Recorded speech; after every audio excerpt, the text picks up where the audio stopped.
अगला हमारा राउंड रहेगा दिल से लीडरशिप क्वेश्चन आंसर। मैं कुछ क्वेश्चन पूछूंगा और आपको उनके जवाब देने हैं। किताब का 14वां अध्याय कहता है कि एक लीडर को out of the box thinker होना चाहिए, और आपकी भी ये फिलॉसफी है कि मैं आउट ऑफ द थिंकर हूँ। अभी हाल फिलहाल में कोई आपने आउट ऑफ द बॉक्स चीज करी हो? आउट ऑफ द बॉक्स में मैं आपको पहले तो आपके आउट ऑफ द बॉक्स चीज बताता हूँ जो जी। मैंने ऑब्जर्व करी। क्योंकि you have taken break from your job, that is out of the box. You will appreciate it, I will noted it कि आपने जो ब्रेक लिया है इस किताब को लिखने के लिए, it's out of the box. तो I like this type of out of box thing. Thank you so much. और हमारे में तो मैं तो हर दिन ही मेरा आउट ऑफ द बॉक्स होता है। लेटेस्ट में आपको जो सबसे बड़ी घटना बता रहा हूँ, जो पहले वाली बता सकता हूँ, मैंने कईयों को बताया कि out of the box thinking मेरे शुरू से मेरे मन में रही है कि जब भी आप अपने आप को रिप्रेजेंट करते हो किसी डॉक्टर के सामने या अपने कस्टमर के सामने, so should talk out of the box, you to look out of the box, ताकि एक ऐसा इंप्रेशन छोड़ के चले जाओ ताकि उसको लगे कुछ कोई एक डिफरेंट आदमी आया। मैं लीक पे नहीं चल रहा, लीक पे नहीं, मैं आपको अपने बचपन जब मैंने स्टार्ट किया था कैरियर, उसके बाद वो मुझे सबसे बड़ा आउट ऑफ द, उसके बाद तो मेरे पास रोज ही कुछ ना कुछ होता है। हाँ। कि जब मैं नया नया आया तो मुझे एक कंपनी ने दिया था कि आपको स्टिकर चिपकाने हैं। कंपनी बोलती थी कि स्टिकर चिपकाओ। स्टिकर्स आते थे, स्टिकर आते थे, उनको चिपकाना रहता था। हम शुरू के नए बिल्कुल बुलबुल के बच्चे, हमने कहा स्टिकर। जब मेरे से डॉक्टर बैठे हुए थे, ओपीडी लगी हुई थी मेडिकल कॉलेज में, देखा हर जगह स्टिकर चिपके हुए हैं। और हम क्योंकि आदेश था कंपनी का, उसको बहुत अच्छे से मानते थे कि स्टिकर लगाना ही लगाना है। अब हमने कहा इस स्टिकर पे स्टिकर चिपका देंगे, दिखेगा नहीं।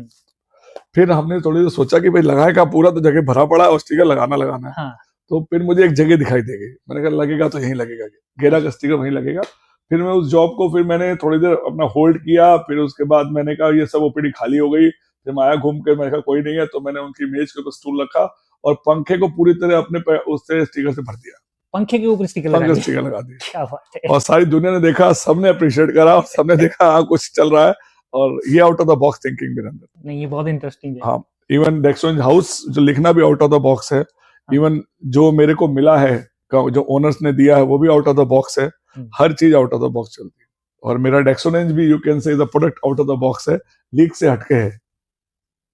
बहुत अच्छे। क्योंकि इस तरह का आउट ऑफ द बॉक्स अगर लाइफ में चलता रहेगा तो कहीं ना कहीं पे आपको सक्सेस उसी की वजह से मिलेगी। आप के you are searching me from LinkedIn में हजारों लोग होंगे, why you are searching me? क्योंकि आउट ऑफ द बॉक्स हूं मैं। This is my feeling. You also out of the box because you have taken break in your job and started writing book, and again this is really honor to you. I really appreciate this moment. Thank you. दिल से leadership में loyalty को बहुत अहम बताया है। Loyalty के संदर्भ में भगवान श्री राम का एग्जाम्पल दिया है कि वो अपने लोगों के लिए बहुत लॉयल थे, चाहे वो हनुमान हो, चाहे वानर सेना हो, या फिर निषाद राज गुह। उन्होंने कभी भी किसी से भेदभाव नहीं करा, और उनके जो निर्णय थे वो सबको साथ लेकर के चलने वाले थे। तो आज के समय में जब लोग बहुत जल्दी जल्दी कंपनियां बदल देते हैं, या कंपनियां भी जब अपने प्रॉफिट के लिए, अपनी चीजों के लिए लोगों को एक्सप्लॉइट करते हैं, तो लॉयल्टी कहाँ पे आती है? क्योंकि लॉयल्टी तो होनी चाहिए। मैं अपने आप में बहुत बड़ा एग्जाम्पल हूँ लॉयल्टी का। मेरे को ये गिव एंड टेक होता है कि आपको कंपनी का काम करना है और कंपनी को आपका काम करना है। मैं आपको बहुत बढ़िया एग्जांपल दे लॉयल्टी के बारे में। मुझे लगता है मैं अपने में बड़ा एग्जांपल बन गया हूँ। पीपल आर कॉलिंग मी, और बहुत जगह बुलाया जाता हूँ, लॉयल्टी के ही चक्कर में बुलाया जाता हूँ कि ये बंदा 36-37 सालों से एक ही ऑर्गेनाइजेशन में काम करने लगा था। मैंने कंपनी को जो उनका टारगेट था वो दिया, और कंपनी ने जो मुझे चाहती मुझे वो दी। I got a big house, I got everything I got, because company ने ही मुझे दिया। तो कंपनी ने मेरा ख्याल रखा। एक हिडन चीज बताता हूँ आपको, इफ यू वर्क फॉर 37 और 38 ईयर इन कंपनी, जो कंपनी आपको पीएफ देती है उसका मल्टीप्लाई बहुत तगड़ा होता है। This is my request to you, stay in one company. इस चीज को आगे बढ़ाओ। ये चीज आपको नहीं मालूम है एंड ऑफ द डे आपको कितना क्या मिलने वाला है। ये नए जो जेनजी जनरेशन को भी नहीं मालूम है। किसी जगह स्टे कर जाओ तो डेफिनेटली आपको आउटपुट अच्छा ही मिलेगा। थोड़े से संघर्ष होगा, आई अंडरस्टैंड, बट उसके बाद जो एंड में जो आपको मिलता है वो बहुत बेहतरीन मिलता है।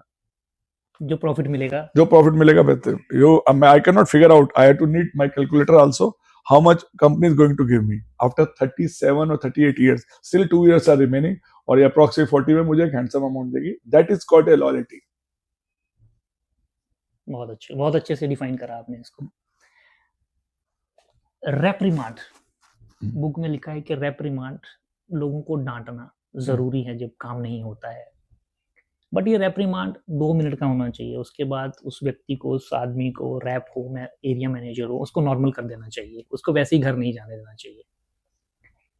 क्या आपको कभी किसी ने डांटा और आपने वो बात दिल में रख ली या दिल में ले ली, आपको बहुत बुरा लगा? कोई ऐसा इंसिडेंट आपके साथ हुआ?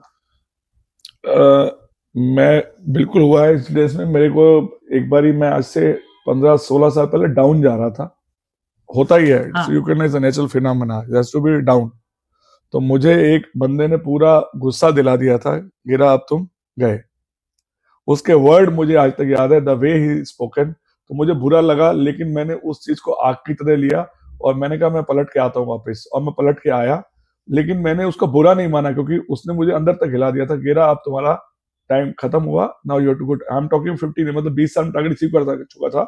और उसने वो बोला था, मैं आज भी उसको बात को दिल पे लेता हूँ कि उसने मेरे अंदर के सोए हुए शैतान को जगाया था कि आई कैन डू इट. तो मैं करके आया हूँ. लेकिन उसने एक हेल्दी वे में नर्चर, अगेन मैं आपको बोलूंगा कि ह्यूमन रिसोर्स को नर्चर करना चाहिए, लेकिन एक्सप्लॉइट करके, उसको डांट के करके ऐसा नहीं करना चाहिए. एज यू टोल्ड कि थोड़ी देर के लिए देयर इज अ पीपल, कईयों को डांट भी चाहिए होती है और कईयों को प्यार भी चाहिए होता है. ये लीडरशिप का नजरिया है, वो उसको कैसे देखते हैं. अगर किसी बंदे को ज्यादा डांट दे दोगे तो बिगड़ सकता है, ज्यादा प्यार दोगे तो भी बिगड़ सकता है. तो you to be manipulator. Good leadership no कि इस बंदे को क्या देना है, वो रिक्वायरमेंट है. मुझे उस बंदे ने काफी कुछ बोला, सुनाया था मुझे. आज भी आज मैं उसको बोलता हूँ कि दिस इज फॉर यू. वो हंसता कहता मैंने इसलिए नहीं बोला था तेरे को. और आज भी he is a senior person, already retired, but मैं उसको रोज कभी कभी मिलता, छेड़ता हूँ, तेरे चक्कर मैंने आग लगा रखी है अपने अंदर. हाँ, लेकिन वही रेप्रिमांड कहीं ना कहीं पे आदमी को आगे भी बढ़ाता है. बिल्कुल, आज मैं हूँ उसी. ये एक टूल है, अगर कोई लीडर इसको यूज कर पाता है तो कहीं ना कहीं वो सोए हुए लोगों को जगा. वो सच्चा लीडर वही है जो सामने वाले को देख के समझे उसको क्या चाहिए. अच्छा, इस किताब में मुझे एक बहुत अच्छी बात लगी जो मैंने लिखी और जो मेरा एक्सपीरियंस भी बोलता है कि ये जो प्रोफेशन है ये मेडिकल रिप्रेजेंटेटिव से स्टार्ट होता है. आप MBA हो, BBA हो, आपने क्या डिग्री है आपकी, कोई फर्क नहीं पड़ता. But when you are coming in this profession you have start from medical representative. बिल्कुल. लेकिन ऐसा क्या होता है कि जब आप मैनेजर बनते हैं या ऊपर वाले डेजिग्नेशन में चले जाते हैं तो आप अपनी शुरुआत को ही भूल जाते हैं. आप ये भूल जाते हैं कि हम भी कभी मेडिकल रिप्रेजेंटेटिव थे या सास भी कभी बहू थी. बिल्कुल, क्योंकि मैंने तो उस पर शोध किया हुआ, बिकॉज मेरे ऊपर अप्रोक्सीमेटली 150 मैनेजर्स जा चुके हैं. Okay. मतलब जो भी appreciate, it is the great appreciation. Appreciation नहीं, सिखाने, आपकी बात का जवाब देने वाला हूँ इसमें. जो ये लोग बन जाते हैं, यू नो दैट कि मेडिकल रैप के बाद ऊपर जाते हैं तो भूल जाते हैं. तो उसी के लिए मैं आपको वो कोट किया कि 150 ये भी कभी मेडिकल रैप थे. बट होता क्या है, बेसिकली जो मैनेजर्स बनते हैं उनमें एक लीडरशिप क्वालिटी होनी चाहिए कि वो टीम को कंट्रोल करें और टीम को आगे लेके चलें. वो क्यों बनते हैं कि उनकी सेलें ठीक होती हैं, they become managers. This is जो it is on the behalf of sales. ये होता है, उनको प्रमोशन हो गया. मुझे लगता है नहीं लेना चाहिए. I think I am the best person. मेरे तो इतने प्रमोशन मिलते हैं, मेरे तो